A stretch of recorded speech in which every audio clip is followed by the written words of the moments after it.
Saat ini pemerintah harus nego pinjaman dari Cina untuk biaya kereta cepat Jakarta-Bandung. Yang dinego bunganya. Begitulah perkembangan proyek yang sungguh ajaib. Ya, proyek kereta cepat Jakarta-Bandung ini memang ajaib. Jadwal beroperasinya molor. Biaya membengkak sampai pemerintah sesak napas karena akhirnya harus pinjam juga duitnya dari Cina. Rutenya pun makin pendek karena sampai Padalarang, bukan seperti rencana awal.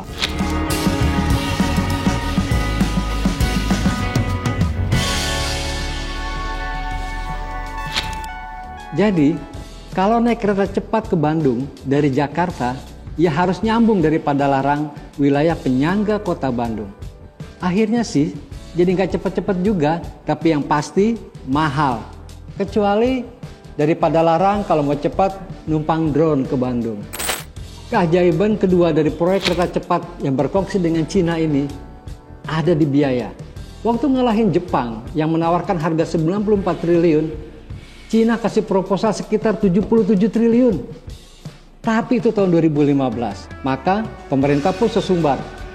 Cina lebih murah dan tak kalah pentingnya nggak pakai dana APBN atau anggaran pemerintah, murni swasta ke swasta atau B2B. Faktanya ya berbeda. Sekarang kantong pemerintah pun digerogotin. Dalam perjalanannya bahkan biaya proyek terus membengkak. Dari 77 triliun tawaran awal kemudian jadi 91 triliun. Sekarang malah sampai di atas 100 triliun. Jauh lebih mahal dari tawaran Jepang. Banyak sih alasan yang diumbar soal pembengkakan biaya itu.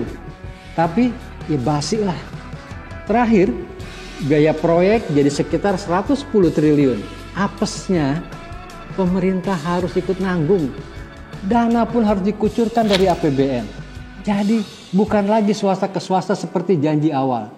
Bahkan yang lebih menyedihkan, pemerintah harus pinjam ke Cina buat tambahan modal bangun kereta cepat yang terus molor itu. Seremoni groundbreaking proyek kereta cepat ini sudah dilakukan tahun 2016. Awalnya dibilang 3 tahun selesai. Berarti 2019 dong ya. Tapi molor. Dijanjikan beroperasi tahun 2022.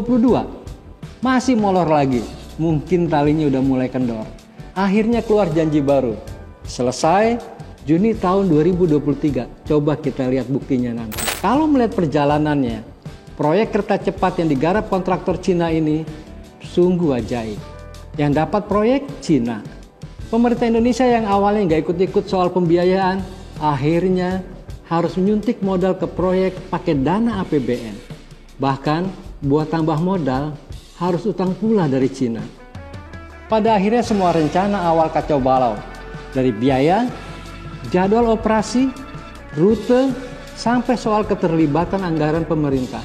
Dan lebih ajaib lagi, BPK nggak kedengeran suaranya untuk mengaudit. Bahkan DPR yang bisa perintahkan BPK untuk audit investigasi nyaris tak kedengeran suaranya pula. Masih lebih keras suara jangkrik di sawah saat malam hari. Lalu BPKP kan mengaudit. Eling lan waspada.